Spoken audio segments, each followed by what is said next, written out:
My story begins basically about 4 years ago, and it was the month of August in 2007. August is a slow month. Everybody's on vacation, nothing's happening. You go online and there's just nothing. So I'm looking for, well, what can I use to, productively use my time? So I thought, you know, I'm affiliated with the Affective Computing Research Group at the MIT Media Lab. I'm a visiting scientist there, and I'm doing some research. And I wonder if there's an article about affective computing on Wikipedia. I've never bothered to look. And is there an article? Is it up to date? Maybe I can do some work on it. So sure enough, I go to Wikipedia and there's an article on affective computing, and it's not too bad. It's reasonably up to date, it's reasonably correct. Not a whole lot of need to do any editing on it, but I notice as I'm reading the article that the names of some of the people who were involved in the field are in blue, which means that there's a biography. And in particular, the founder of the group that I'm affiliated with, the Affective Computing Research Group, Rosalind Picard, who's a professor at the Media Lab at MIT, her name's in blue. So, oh, there's a biography of Rosalind Picard. It never occurred to me there'd be a biography. I should take a look at that and see how that looks. So I click on her name, up comes the biography, and I'm startled because there's practically nothing about her that I recognize. There's almost maybe one or two sentences that says she's a professor at MIT in the Affective Computing Group, and then there's this whole long story about something called intelligent design. And I go, what the devil is that doing in there? I said, I've known Ross Picard since the early 1980s, it's almost, 30 years now. And I've never known her to be involved in anything involved in intelligent design. So I look at this, and I go, this is just, this is baloney. So now I had been on Wikipedia before, and I knew a little bit about editing on Wikipedia, but I hadn't, mostly had only done like, you read an article and you see a typo. And so you edit it and you fix typo, no big deal. But this time I was going to basically take out a bunch of stuff and put in a real biography. I was going to go to the MIT Media Lab website, pull up her biography, and essentially replicate her biography on this Wikipedia biography. So I bring up the editor, and I'm logged in as my avatar name Moulton. Moulton is a name that I had adopted as an avatar name back in the late 80s, and I used it on Wikipedia too. So I do all this editing, and I got all the time in the world. So I'm very carefully doing it. You preview the page, and you edit it, and you preview it, and you edit it. Finally, when you're happy with it, there's the final save where you save the page for real. So I hit the save button, and it displays, and I think, well, that's great. And then I thought, I should just make sure I should reload the page afresh, just to make sure that I did it right, that I didn't miss some detail in the stuff. So I reload the page, and lo and behold, it's back exactly the way it was before. With I go, I must have done something wrong. So I try it again. I bring up the editor again, and I go through the whole rigmarole again. And this time I want to make sure that when I save it, I do the save correctly, and I don't miss something. I save it again. Looks fine. Reload the page. It's back again.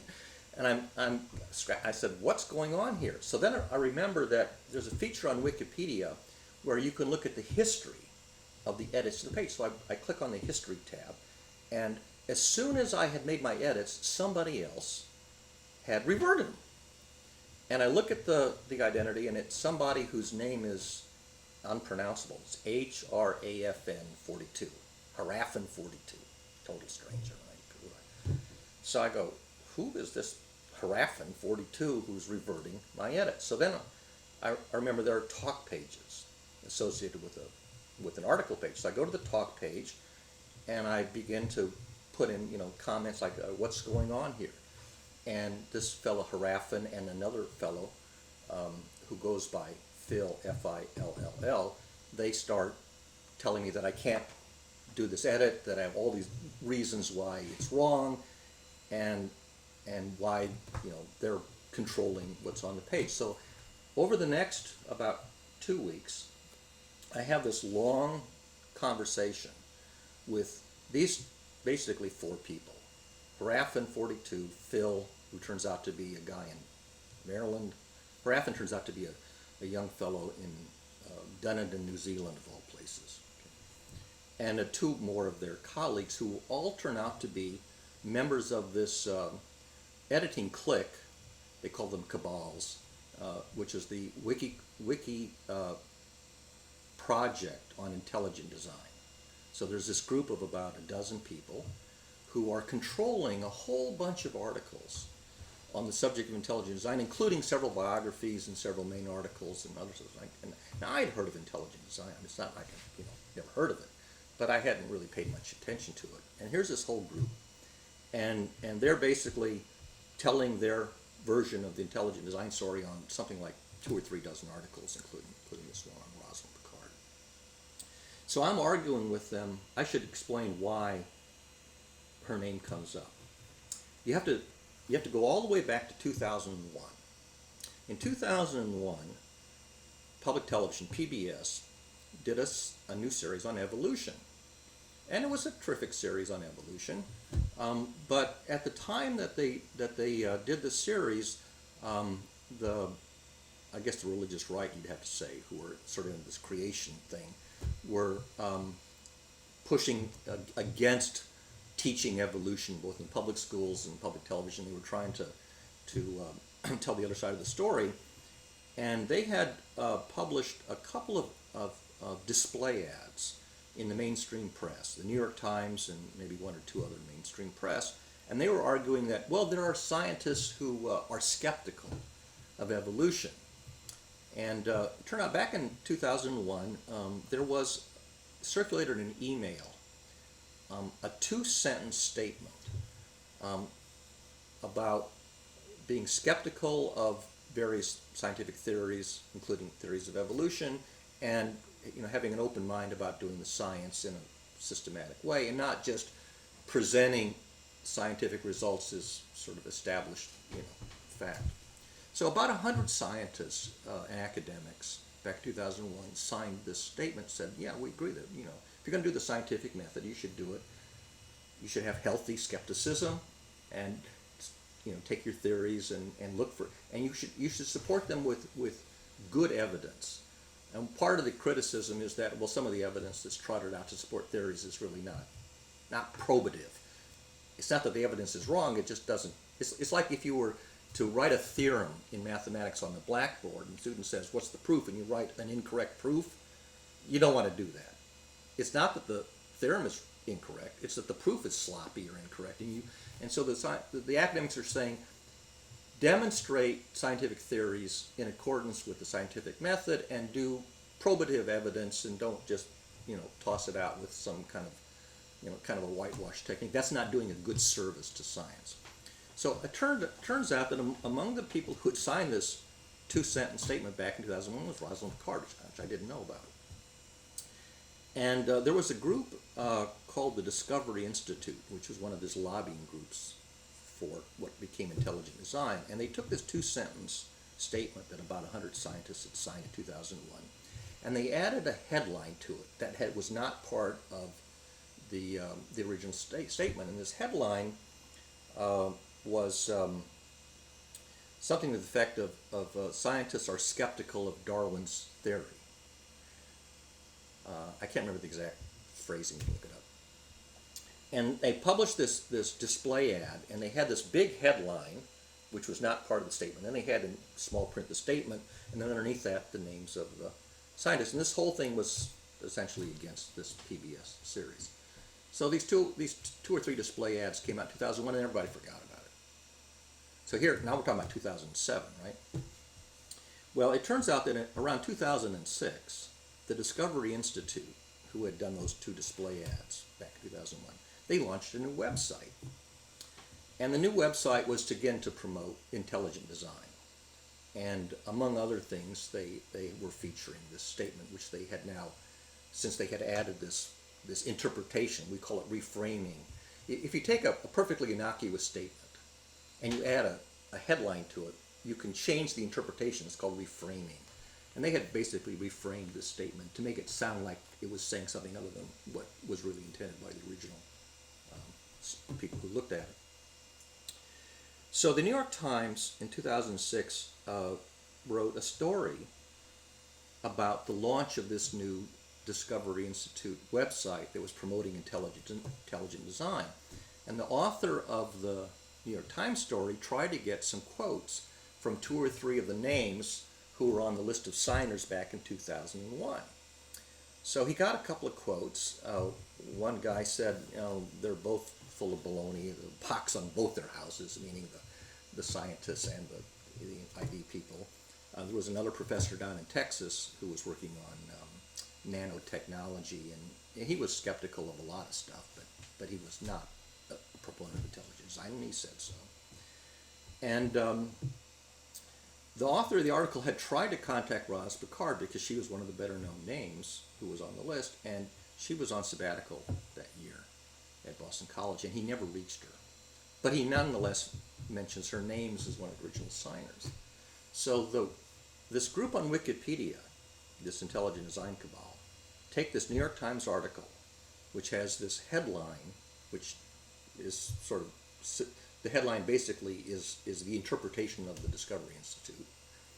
And from that, they draw the conclusion that these 100 scientists in 2001 are supporters of intelligent design. Just obvious baloney. But nonetheless, they put in on these biographies, these people like James Tour, Rosalind Picard, and others are all proponents of intelligent design, and that's the whole biography is this stuff.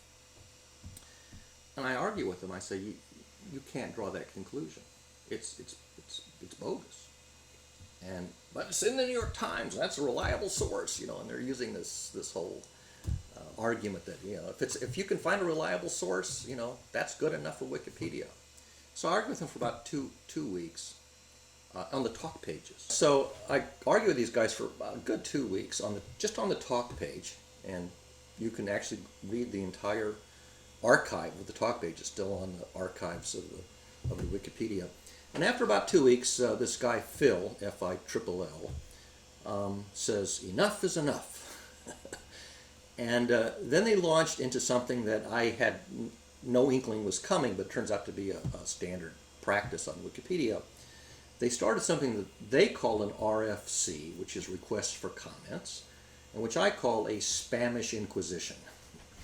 And what this is they start a little inquiry about whether or not my conduct is in accordance with Wikipedia's guidelines for editor behavior or not. Now, the only people who show up to this request for comments are people in the intelligent design clique, which is about a dozen of them. And nobody else even knows about it. So it's a little bit funny because Phil and his colleague who goes by Confucius ornis, and I eventually looked that up. It turns out that Confucius ornis is actually the name of a bird species. So this guy was probably a biologist or a bird biologist. And I never found out who he really was because he vanished from Wikipedia not long after this episode. But he and Phil started this RFC, and they initially drafted it in their own personal talk page subpages. I don't know, on Wikipedia you can put things in the public area, and you also have a little personal area, and they began to write it there. So being naive, I didn't realize that there were these two different spaces, this personal space, and so when I learned that they were drafting this RFC, I began to respond on the personal pages of the guys who were writing it rather than in the public area. So Confucius ornis, he realizes that I'm kind of naive on this, and he copies my rehearsal material to the public area, and he signs my name to it. And I go, excuse me, I get to edit what I write, and I get to sign my name to what I write. You don't get to submit the portion, that is reserved for me, and you don't get to sign my name. They shrug that off. So anyway, this Spamish Inquisition goes on again for I think about 2 weeks or so, and finally in comes sort of the heavyweights of the intelligent design cabal. There are 3 people. There's only about 14 people in the intelligent design project. 3 of them are administrators. Administrators have technical power, administrative power, which the regular editors don't have. And there were 3 of them. One was named Dave Souza, who's a pretty decent chap, and I suppose that's his real name. I never found any actual person that I identified as him. There was a character who called himself Felonious Monk with an F, and he turned out to be a person who worked at the IT center at Macy's, San Francisco. His real name was Paul Mitchell. He was a content management guy, but he was sort of a high-powered administrator. And these guys were among those who were, conducting this Spanish Inquisition. And then there was a third administrator, a woman who went by the name of Killer Chihuahua, and her real name turned out to be Tracy Walker, which I found out later, and she was an amateur horticulturist, but and lived down in Florida. But she comes in at the end and says, she basically acts as the judge and jury and executioner in this thing, and she declares that that I've violated some vague principle or guideline on Wikipedia, and she decides to ban me. And now in those days, this is 2007, if you wanted to ban somebody on Wikipedia, you had to go to a community notice board and publish it there and get feedback.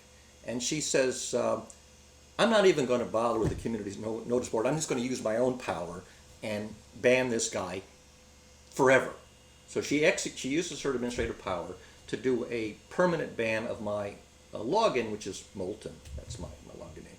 At which point, I cannot edit anything on Wikipedia except my own personal talk page. So now I retreat to my talk page, and I begin dialoguing there primarily with one person who is a bit of an old-timer. I never learned his real name. I think he lives in northern New Jersey, somewhere around Newark. And for years, he never even had an account. He just edited with an IP address without logging in. And he eventually decided to register, and he chose the name that was his old IP address. So he was something like 14.275. whatever, and that was they chose that his name was 14.275. So his name was really his old IP address anyway. So, but he was a knowledgeable chap. We dialogued about lots of stuff about, and he was the one who said, "You got mugged. You got mugged by a bunch of thugs." Okay. And so he and I have this really long, wonderful, really conversation that goes on for a period of time. In the meantime, I went on to my own personal blog on Blogger, and I wrote a little memoir of this episode, a little account of it.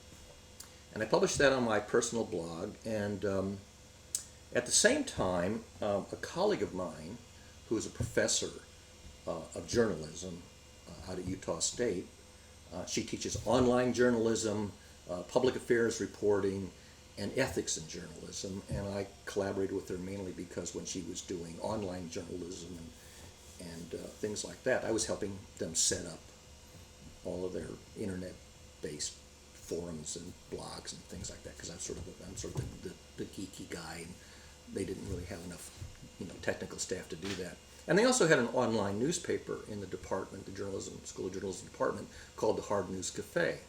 Now remember, we're now into September. Oh, by the way, I should tell you, the date that I was banned was September 11th. so it was kind of of 2007. So that was the date I was banned by Killer Chihuahua. So my colleague again, who has this teaches ethics in journalism, online journalism, and I've learned a lot about ethics in journalism just from hanging around them. She had set up a blog for her course on mass media ethics, and because it was September, the blog was essentially idle because it was the previous time she taught it, and right. So I also write an essay on the mass media ethics blog from Utah State University.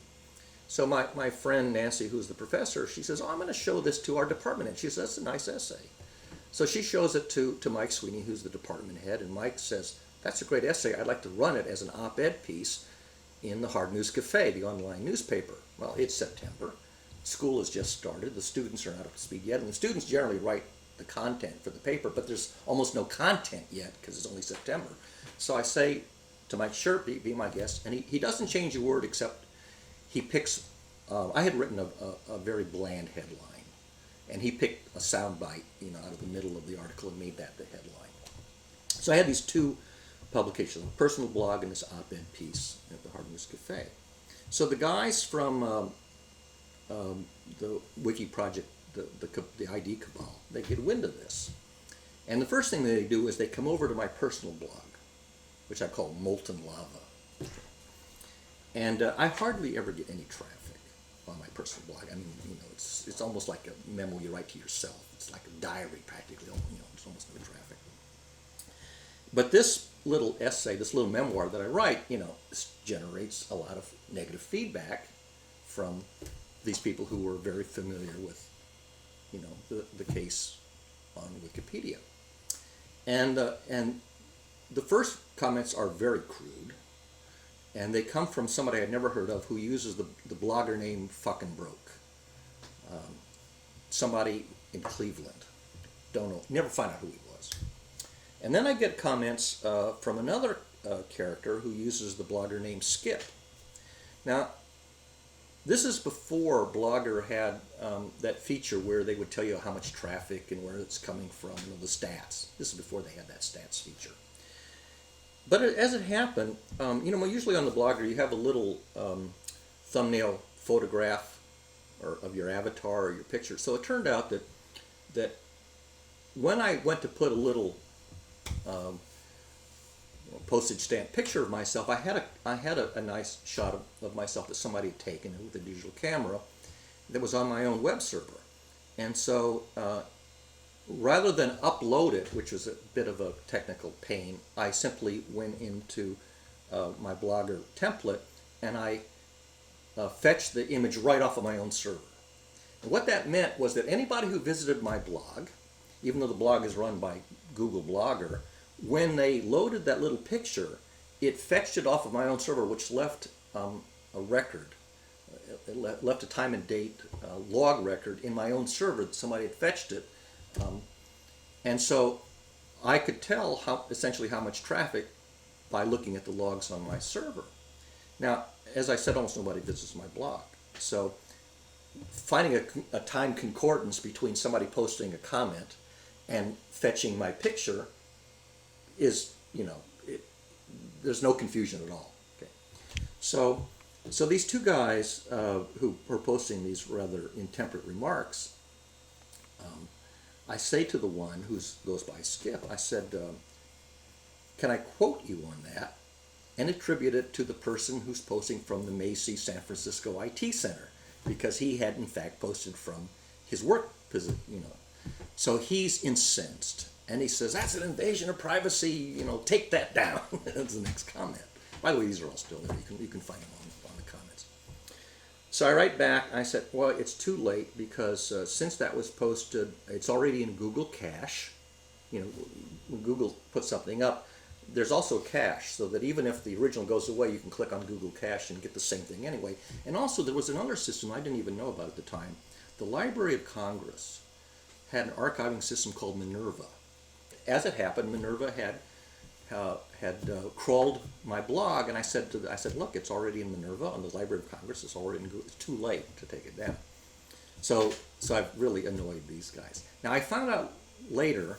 So I knew that this blogger Skip worked at Macy's IT Center. That's all I knew. I didn't know who it was.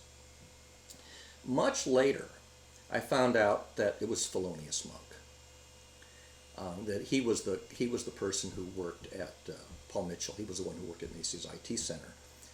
And it turned out that there was another person in the ID Cabal who also was posting from the Macy's IT Center. Now, Thelonious Monks, when you leave a record in an Apache weblog, it not only gives you the IP address, it gives you the kind of operating system and the kind of browser. So he was on Windows, and he was using, I think, Internet Explorer. But there was somebody else from the same IP address at Macy's who was on a Macintosh running Safari. I thought, he's got a subordinate, he's got a colleague who's working with him. This guy goes by Odd Nature. And so the longest time I thought that Odd Nature and Felonious Monk were two different people. Turned out they weren't. The reason he had two machines is that he was working on content management, and he had to view the Macy's web pages in all platforms and all browsers to make sure they rendered correctly. And so he had two machines sitting in his office, and on Wikipedia he would log into one as Felonious Monk, and the other he'd log in as Odd Nature. And so he had a sock puppet. He had two identities, and so here was this guy doubling his presence. One is an administrator, one is a non-administrator. And at the same time, when I posted things on the Utah State University website, again, they got an irate letter, and this irate letter came from somebody who had the Google address Centaur of Attention, and he wanted them to take something down that I'd put up, and he signed his name Jamie F., no last name, just an initial. And that turned out to be the same guy. So then later he called up the MIT Media Lab on the phone and tried to lodge a complaint. So this one guy, Paul Mitchell, was the administrator who, was really working hardest on Blogger and Utah State University and MIT, trying to really, gag me and shut it all down. So pick up the story. So we're on my talk page now, and so if you have an account on Wikipedia, you not only have a talk page, you have a user page. And the user page you usually put up something about yourself. It's a little bit like a billboard. And I had put up basically a biography of myself with my bona fides. I said, well, here's my academic background, here's my interests, here's everything about me. And even though my login name is Moulton, which is not my real name, you click on any of these links back to my bona fides, and so my identity was not a secret. So Felonious Monk goes to my user page, and he deletes my biography, and he replaces it. He locks the page, and he replaces it with stuff that's attempts to damage my reputation, which really annoys a few other people. They think this is just over the top. In the meantime, on my own talk page, I'm beginning to collect evidence for this corruption, this unethical behavior. I'm beginning to collect little by little, evidence. And of course, the people on ID don't like the fact that I'm collecting all this evidence. But I'm not the only one, because actually my case is really below radar. I mean, if you didn't know about it, you wouldn't know where to find it. But it turns out that this bully group, this ID Cabal, which is kind of a bully group, I wasn't the only person that they were jerking around, including some people who had real presence on Wikipedia. So finally, there was not everybody on Wikipedia is unethical. There's a few people who've got a reasonable sense of ethics. And among them was a chap who, I believe he's stationed, I think in the Pacific, maybe somewhere around Japan or Hong Kong or someplace like that. And his real name is Charles Ainsworth. But he goes by CLA, which is his initial, CLA 68, probably his birth year, I suppose, I don't know. But everybody knows him online as CLA 68. So he's also aware that there's all this bullying going on with this ID Cabal, and he launches a case against Felonious Monk and one other person who's not involved with me but is involved with other stuff, a person named Slim Virgin, who's quite a story all by herself. That's a whole nother movie. And so this CLA 68 launches this case on the arbitration committee, which is like the Supreme Court of Wikipedia. And I'm watching this thing, silent, because I have no power to log in or participate, even though I had compiled evidence just for my part of the case. In the meantime, there's this criticism site called Wikipedia Review. It's a bulletin board site where people who are disgruntled or distressed or just critics have a discussion forum about the nonsense that goes on Wikipedia. So I had registered on Wikipedia Review, and I had begun to tell my story little by little on Wikipedia Review. And one of the people who was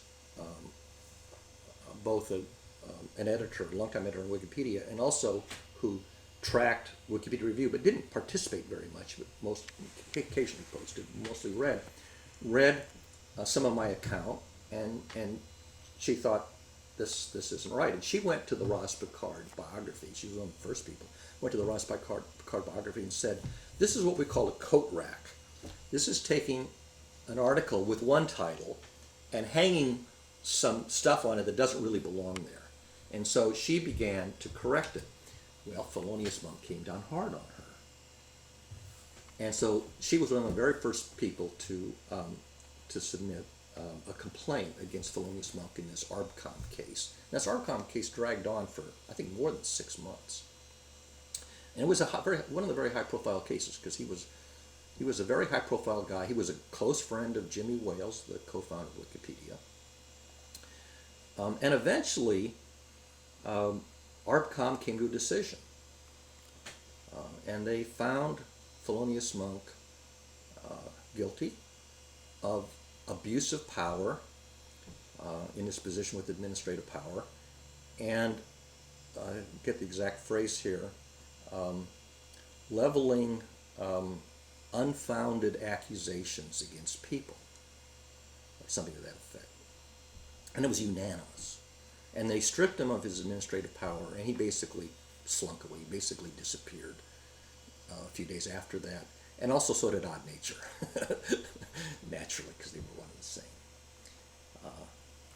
So in the meantime, his cronies on Wikipedia didn't want me compiling all my evidence on my talk page, so they said, "You can't use your talk page like a blog." That's, and they claimed that was the rule. So the person I was mainly dialoguing with said, well, Wikipedia is not the only project of the Wikimedia Foundation. They have these other sites besides the English Wikipedia. He said, there's sort of an overall management site called metawikimedia.org, where they kind of do high-level management of what projects and this and that and the other thing. And he said, why don't we migrate over there? You can re-register as Moulton on MetaWikimedia, and we can resume our conversation. So we do that. And this goes on for maybe a month or two, and then they, our adversaries migrate over to Meta, and again they say, you can't use your talk page in this way, So about this time, we learned that there's yet a third project, a very small project called Wikiversity. Wikiversity is a project that's been around for a few years, and unlike Wikipedia, which is an encyclopedia, there was like WikiQuote, which is for quotes. There was Wiktionary, which was a dictionary. There was Wikibooks, and there was Wikiversity and a few others. So Wikiversity was where you could basically put together instructional course material on any subject you like. And unlike Wikipedia, where you had encyclopedia articles, you could work on academic content that you had that was your own research. On Wikipedia, if you were doing academic research on a field, if that was how you earned your living, if you were writing books or journal articles, you were disallowed from editing on those subjects because that was a conflict of interest. So people could quote your work if it's in the mainstream, but you couldn't edit anything that was in your own field. But on Wikiversity you could. And you could not only that, but you could report your own original research on Wikiversity, which you cannot do. Nobody's allowed to publish their own original research on Wikipedia. So we go over to Wikiversity. So again, this is like the refugees. We're migrating. So this is our second refugee movement. We arrive at Wikiversity. It's a very small project. There's a few dozen people, half a dozen administrators who call themselves custodians. And I make the acquaintance of the 2 or 3 dominant administrators on this little project. One of them is a goat farmer in Pennsylvania. Another one is an academic who teaches cell biology to pre-med students down in Phoenix, and another one is a chap somewhere in Asia who speaks lots of languages and is a very genteel chap with academic demeanor. And they say, why don't you make a course in Wikiversity on the subject of Wikipedia ethics? because this whole thing was about corruption and abuse of power and lack of ethics in journalism and mass media. Because I keep saying, there's this whole thing about ethics in journalism. You're violating all the precepts of ethics. And I know something about ethics because I've been working with this professor who teaches mass media ethics, and I've been sort of, I won't say auditing her course, but helping out with this. I'm basically picking up all the material over a period of almost a decade now. So we say, okay.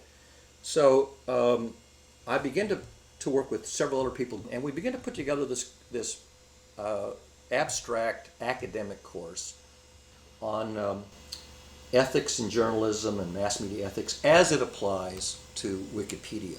So initially the project is called Wikipedia Ethics. Eventually we brought it to Wikimedia Ethics. And I'm pretty much putting together the basic academic material, the material that comes from John Rawls, the late John Rawls of Harvard, Lawrence Kohlberg's work, Carol Gilligan's work. If you studied ethics, you may recognize some of these names. This is material that I basically have gleaned from my relationship with the professor who teaches mass media ethics at Utah State. So we're putting together this whole story. Greg Coase is in it. A few other people who are critics of Wikipedia are joining the project. And we're encouraged by the three custodians who are sort of the dominant players at Wikiversity.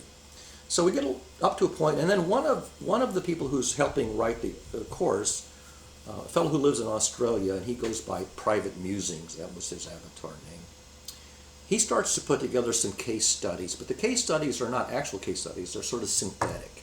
So he makes up these synthetic case studies that are inspired by real situations, but they're don't use any real names, and he kind of changes them around just to give case studies.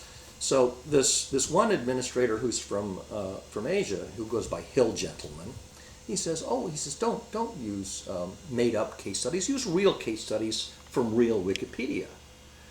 I said, you really want us to? And he said, absolutely. He says, fill this thing out with real case studies and then use those as examples to apply the theory. So how would you apply the theory of ethics to these actual cases? So we began to write the actual cases. In my case, the one involving the intelligent design cabal, and the other people who are in it are starting to put together their comparable stories. Well, no sooner did we start to put this together. Oh, and by the way, the administrator who teaches cell biology in Phoenix, who uses his real name, John Schmidt, uses his real name, doesn't use an avatar name.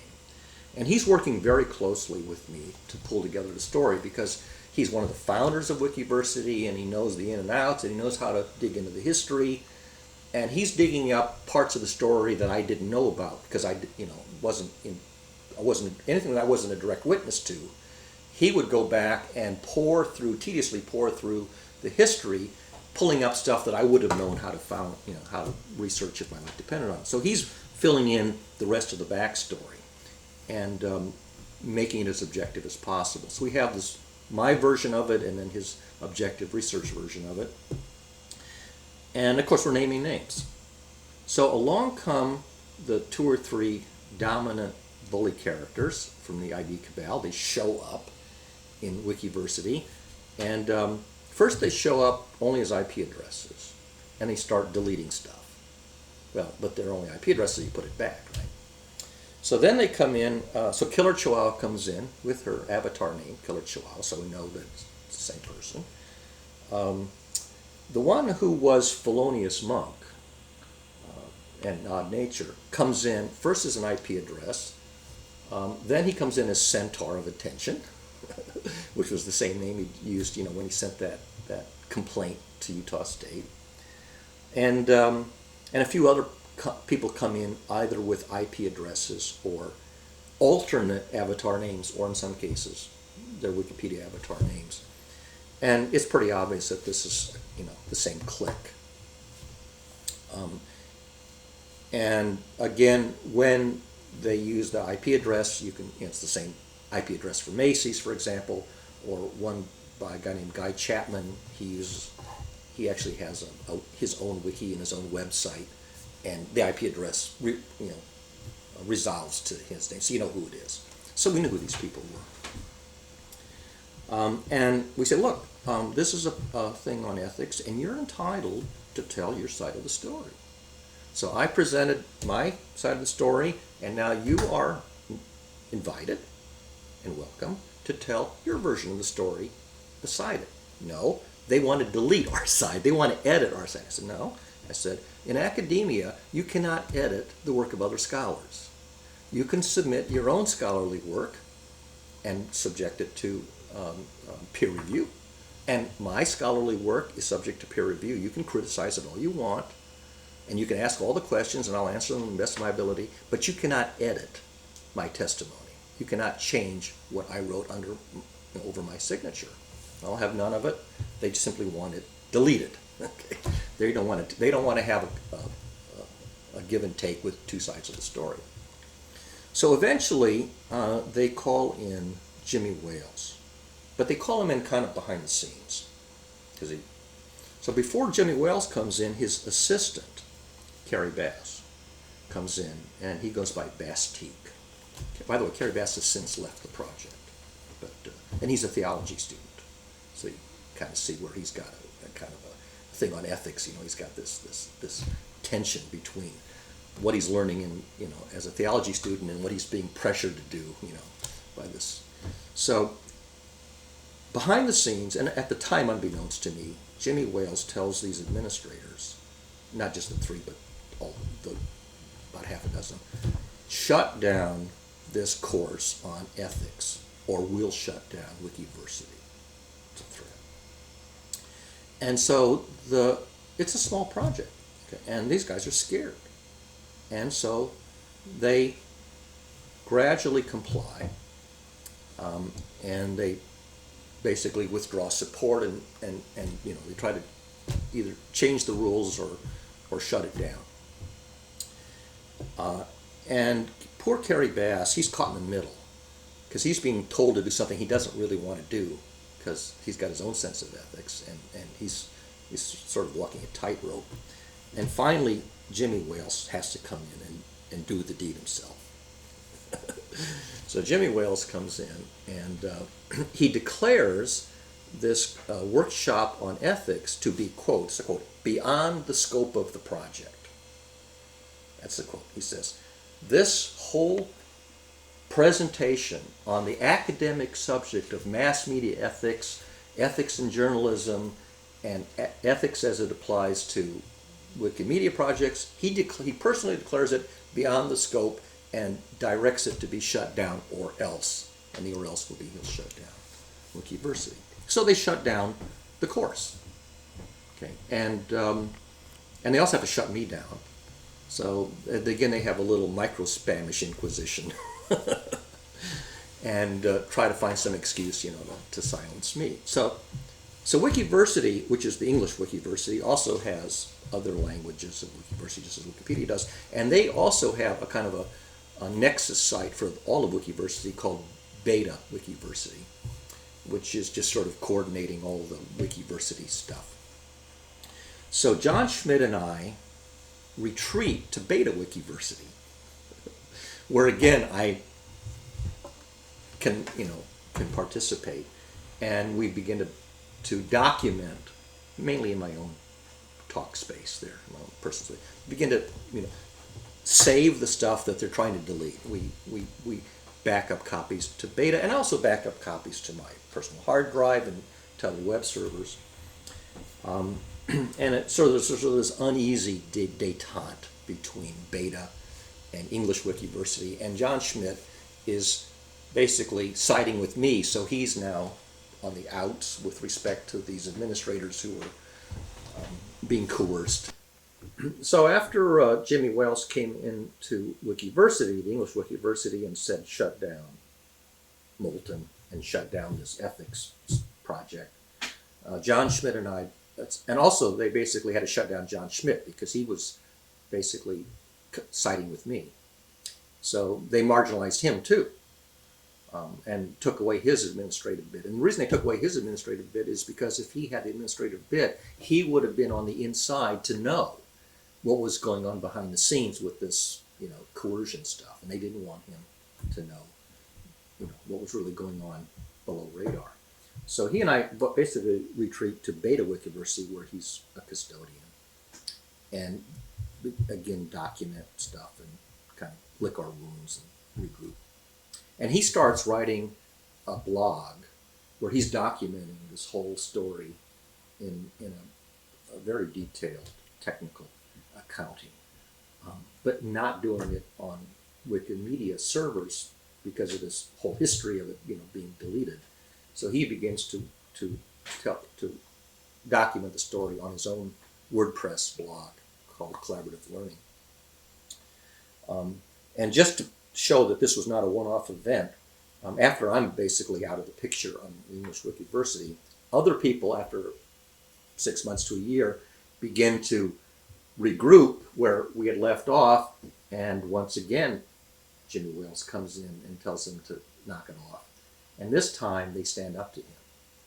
And the main custodian on English Wikiversity, who's the Pennsylvania goat farmer, stands up and reverses Jimmy Wales. Jimmy Wales takes away this chap's bit, administrative bit, and then he resigns from the project and starts a new site called dentknowledge.org, which is essentially a clone of Wikiversity on his own rented web server.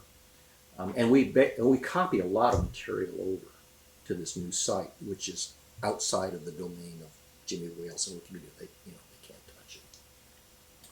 So there was this basically the bottom line is that they basically sundered Wikiversity. It just split, and you had sort of those who were siding with the corrupt establishment and those who were against it, and it kind of went into this limbo state.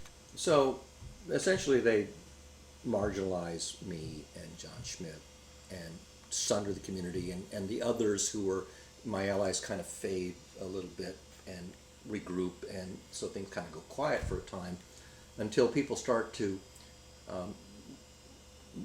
recover from this trauma essentially, and figure out, well, what can we do that's along the lines of what we want to do, but we're not going to have all this drama with the shutdown stuff. So I'm watching really from the sidelines and chatting a little bit with John Schmidt, mainly in IRC. I mean, a lot of the action now goes off of Wikipedia or off of Wikiversity, and we're just chatting in an IRC chat room that anybody can join, but it's just basically John Schmidt and me and maybe a couple of other people.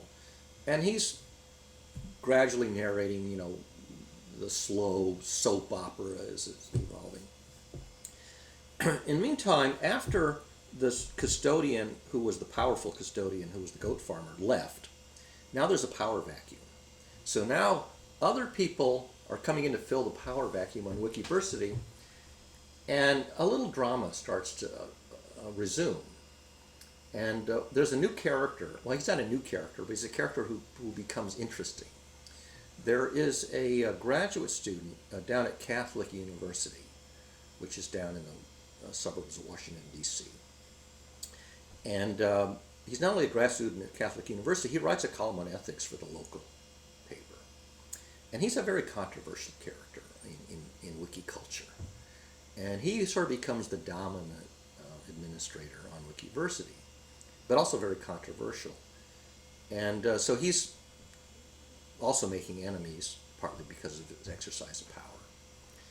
And so people have their gun sights on him, and one of his last moves is he decides to rehabilitate me and unblock me, which is a complicated deal because Wales had arranged to globally lock the Molten account across all projects. This is a very obscure thing that you can do, which is to lock a username from appearing on any Wikimedia site. It's a global lock at the server level, and that means you can't use that name anywhere.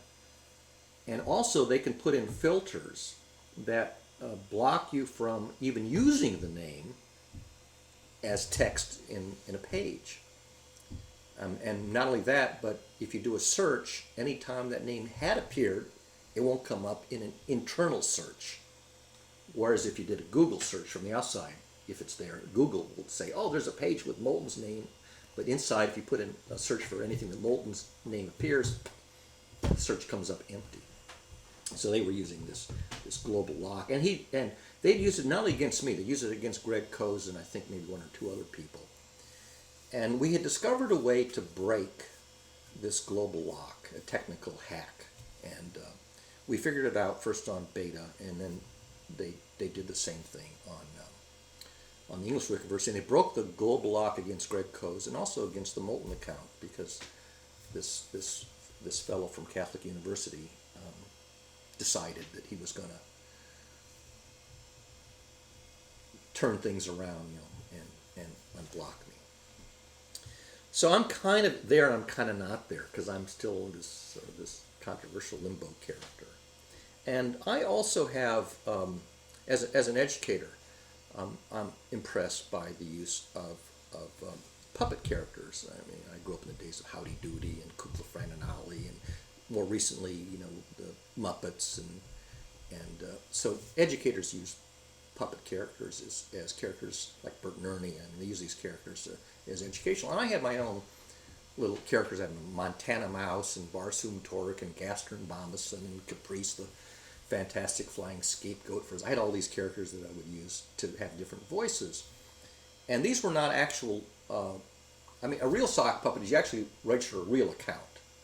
But I wasn't doing that. I was simply using them as signatures either beneath my real name if I was logged in, or if I wasn't logged in, I would simply edit with an IP address, which means not logged in, and then I would manually sign either Moulton or manually sign one of these avatar characters that spoke in a slightly different voice. All basically is an educational trope as a vehicle. So people were kind of disgruntled or disturbed by this fact that I wasn't logging in, I was just signing my name and linking the name to my talk page where you could get the biography. So I was generating this whole thing where it's as if I were logged in, but it's really an IP address. So then the ones who are opposed to me begin to block my IP address. Now here I am in Greater Boston, and I have service from Verizon, and it's DSL, Digital Subscriber Line, which means that my IP address is not fixed. And in fact, I can power cycle my DSL modem in such a way that I get a fresh address in about 1 or 2 minutes. So if I would show up and sign my name on Wikiversity, let's say, or Meta, Wikimedia, or any of these sites, they would block that IP, and then if I would change my IP, they would end up blocking the whole range, the whole block. So now it turns out that Eastern Massachusetts, this area that I'm served, has about 500,000 IP addresses in the entire block, or maybe 250,000, but so that. So they ended up blocking essentially all of the Verizon addresses in Eastern Massachusetts just to keep me out. And then I would also then log in by virtual private network to MIT, so they blocked all of MIT. So then I would log in on the Utah State University, just route it through there, and they would block that. So they basically were blocking 500,000 IP addresses in 3 states from the East Coast to the West Coast just to keep me out. And I was saying, this is actually a good thing. And the good thing is that I'm really concerned because this culture is so toxic. Look what happened to me. Here I am, semi-retired academic, and this is how they're treating me. And it's a very disturbing, toxic culture. It really is not safe culture for children. And maybe I should encourage them to block IP addresses to keep to keep children out of Wikipedia, so they won't have to go through the same trauma. So now I'm trying to promote this system-wide blocking. Now, besides the IP addresses, there's this new IPv6, this new larger address space, and mostly it's outside the U.S. because it's outside the U.S. where they don't have enough addresses. So I go on to IPv6, which is technically not very hard to do, and you go into these sites from an IPv6, which actually goes through these gateways, because Wikipedia doesn't actually have an IPv6 address of their own yet, and so you're funneled into a few gateways in Canada and Europe and wherever, and then they go. So they block these gateways, which means that everybody who's on an IPv6 network is now blocked from Wikipedia and related sites, which is, what is it, it's billions of addresses worldwide. So I'm kind of having a good time sort of laughing over the fact that they're basically locking the world out just to keep me from putting an academic educational content into this educational site. Now you have to keep in mind, the Wikimedia Foundation is a 501c3 nonprofit.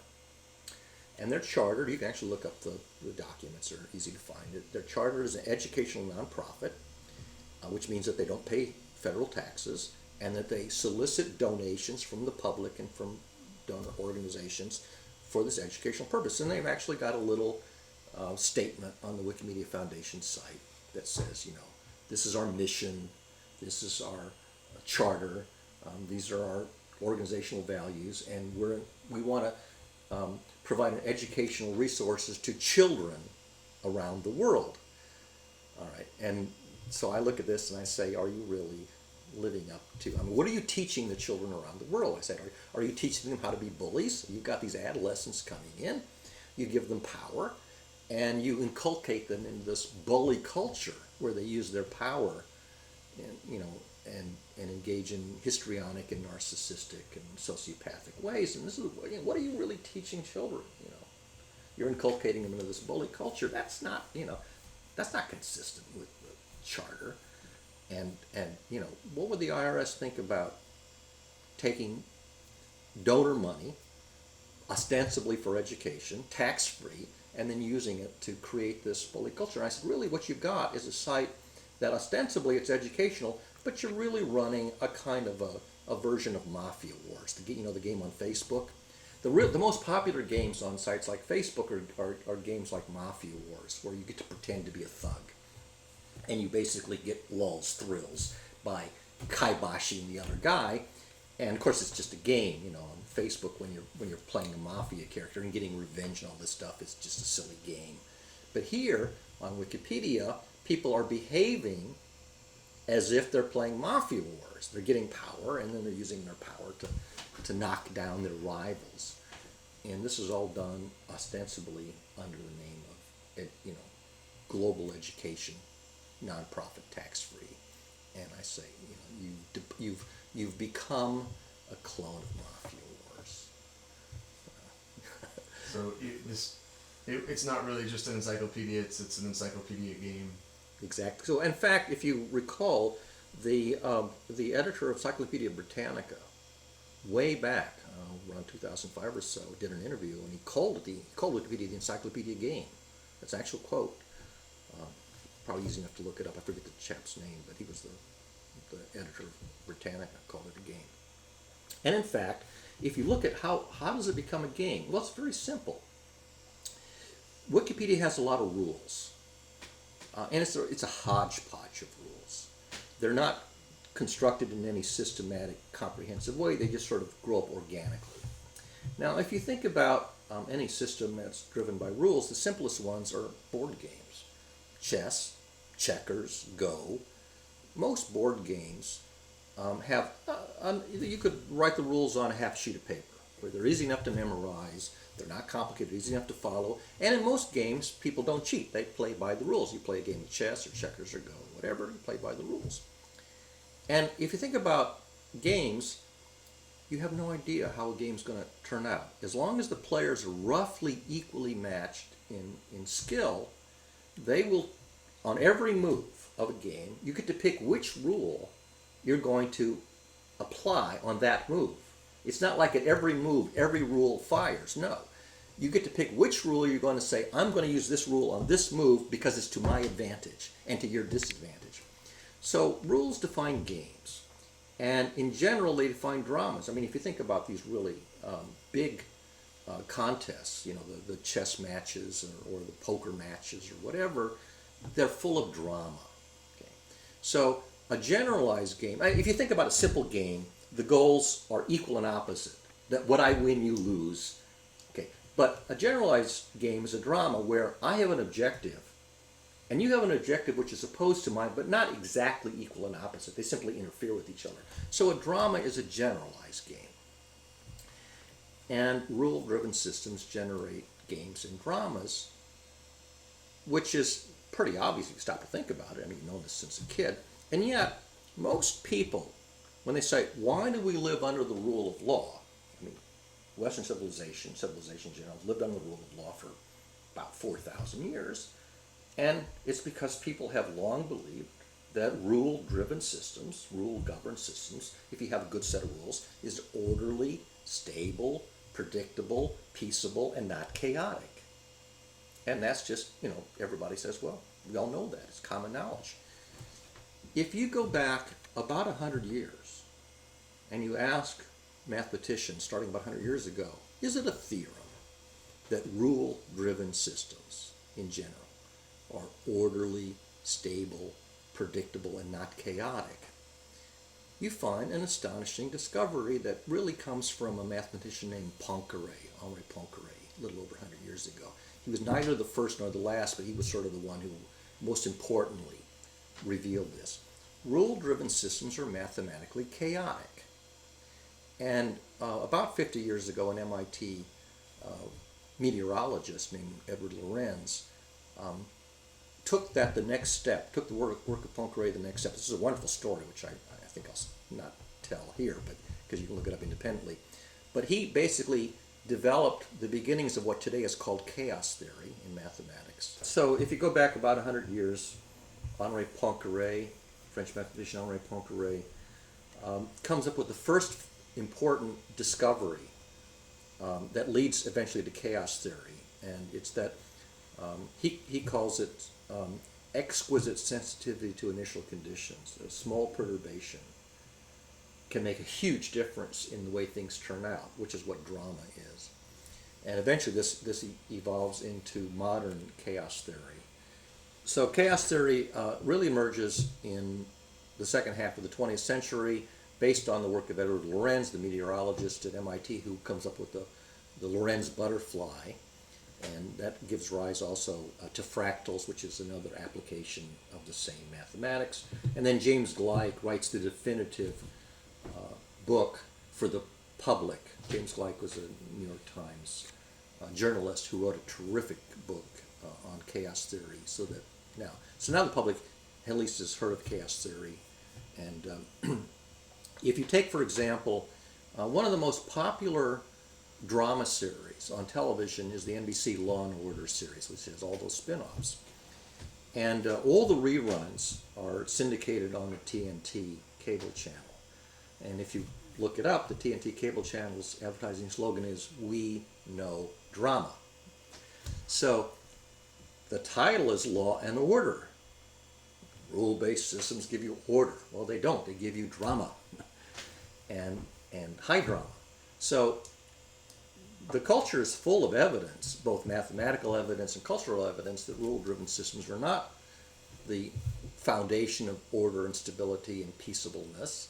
They're the foundation of chaos in general and drama and games in particular. So I looked at Wikipedia and I said, well, no wonder you've got all this drama and all this gaming the system, because you've got a system that's basically people have written all these rules, this organic hodgepodge of rules, this mishmash of rules, and you've defined a really complicated game where on every move, whoever's exercising power is going to say, I'm going to pick that rule and use it as a club to kibosh you. So the rules are basically, it's not the rule, it's the punishment, the sanction, the club end of the rule, is that if I can figure out what rule you're violating and assert it, then I get to kibosh you. And so you basically get a Mafia Wars thing where the rule is just some excuse to kibosh the other guy. So I looked at this and I said, well, so Wikipedia is really a drama engine. And then I thought, it's interesting because in education theory, we use games and simulations as a powerful technique. And a lot of children learn by playing games and simulations, but most games and simulations are single user against the system, and what you really want is more drama in these games. People constantly want games to have characters in them, where you have a dramatic encounter with characters. And so I was thinking about this whole theory of developing character-driven dramas, where games of the 21st century evolve to scenarios where you encounter synthetic characters that are driven by the software of the game, and you encounter a character, you have an interaction with them, and the interaction isn't just scripted. That is, the character reacts in a way that's consistent with the character, but not prescripted, not programmed in advance. And now the challenge is, well, suppose that you're imagining a character, that you're going to design a character for a drama, and you want to give it a real test, a real trial. So what can you throw at this character and see if it can handle it? I say, well, you need a workshop. Well, you got one. Wikipedia emerges as the premier drama engine on the internet. So any character you can envision as an author, you basically put on the mask, you waltz into Wikipedia, acting in character as that character, and guaranteed within seconds, up will come the worst adversary you can possibly imagine to oppose you. So it's a wonderful laboratory for working out the design of an arbitrary storybook character, because your adversary will materialize almost like magic. It's like a postmodern Schadenfreude theater of the absurd. And that's what I had discovered, is that no matter what role I was playing, whether I was simply playing a perfectly pedestrian academic educator, or whether I was playing any other role, no matter what role I was playing or anybody else is playing, up comes your adversary, and you have these little micro dramas. So if I were Jimmy Wales, I would say, never mind the encyclopedia, I've got something better than Mafia Wars. I've got a drama engine, and people today crave drama, and let them, we should basically set aside a site under Wikimedia as a postmodern theater of the absurd Schadenfreude drama theater. Of course, I'm sure he won't take that up, because now he's clearly running, it's like World of Warcraft, he's now clearly running a gaming culture, and there goes his 501c3 nonprofit educational front. But I think that's one of the important observations, is that rule-driven systems define drama. And look today, here we got, just this week and last week, you have this hacktivist group, Anonymous, and they put on a mask, and they go out and they do guerrilla theater in the streets, and they engage the authorities. Like yesterday was BART, the Bay Area Rapid Transit, whoever, WikiLeaks. It's this whole drama thing, and they're doing street theater and guerrilla theater, and the mask is essentially it's the story. In kabuki theater, you put on a mask, right? You play a character, and you're trying to evoke an emotional response from your adversary. And we're moving into the age of dramaturgy. Now, there was a wonderful talk I saw on the web the other day. Jeremy Rifkin gave a great talk. And he says, culture has evolved from the age of mythology to the age of theology to the age of ideology to the age of psychology. And he says, now we're entering the age of dramaturgy. And I said, dramaturgy is the next big frontier in the zeitgeist. And people who are having the most impact, the most effect, are exploiting the dramaturgical characteristic of our culture and exploiting it. And I ran into it on Wikipedia. It wasn't intentional. So I call it Jimbo's unintended drama engine. Jimbo's unintended drama engine is Jude. So I wrote a song parody called Hey Jude based on that. And it basically takes the song Hey Jude, and it adapts the lyrics to emphasize this drama engine aspect of it.